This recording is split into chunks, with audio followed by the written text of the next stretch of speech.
the Edmonton real estate market right now? Well, to understand the property market, you have to look at supply and demand. And the good news is that we've got lots of great data that shows exactly what's happening with supply and demand.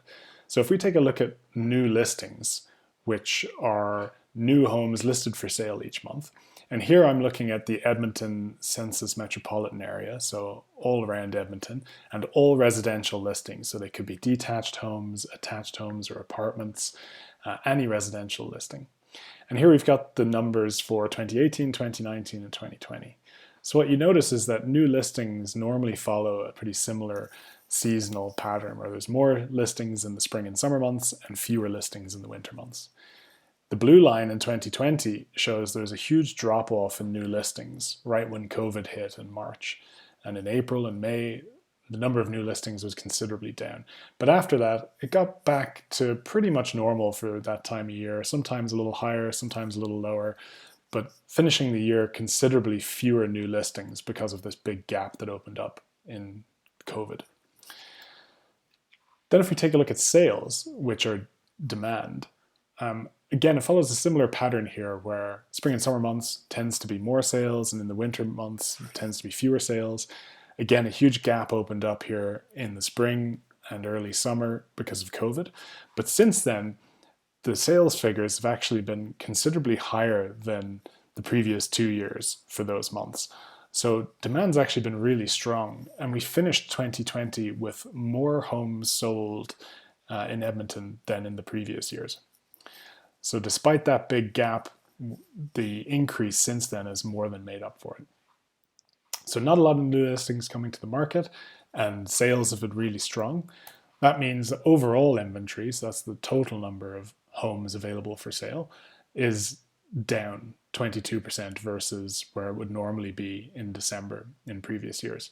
And as you can see, there's fewer homes available for sale here than there has been for years. So there's not a lot of competition in the market right now.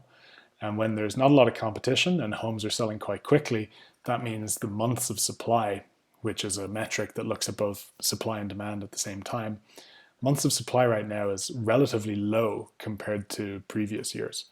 So this is the number of months it would take to sell through all of the currently listed homes for sale. So typically when months of supply is low, that means it's more favorable for sellers because there's less competition and homes are selling more quickly.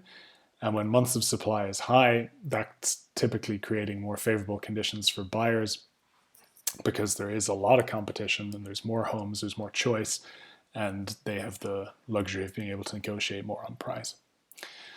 So that's what's going on in Edmonton at the very highest level.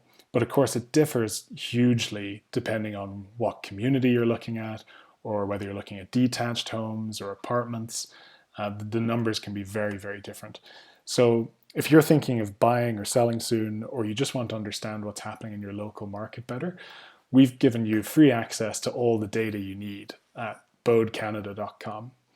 So we have 3 tools. The first one's market data. Here you can see what's happening in your local community. You can filter on different home types, different number of beds, baths, detached homes, and see what's happening in terms of supply and demand in your community. We also have a sold data page where you can look up the sold price of any home that's sold in Alberta in the last 10 years. And we have a comparables page where if you enter 8 most important features of your home, you'll be able to see what are the most relevant current active listings. So these would be your current competition. And what are the most similar sold listings. So you can see how much homes like yours are selling for in the last few months. So take a look at those 3 tools. You can find them all on bodecanada.com and keep an eye out for more videos. Thanks very much.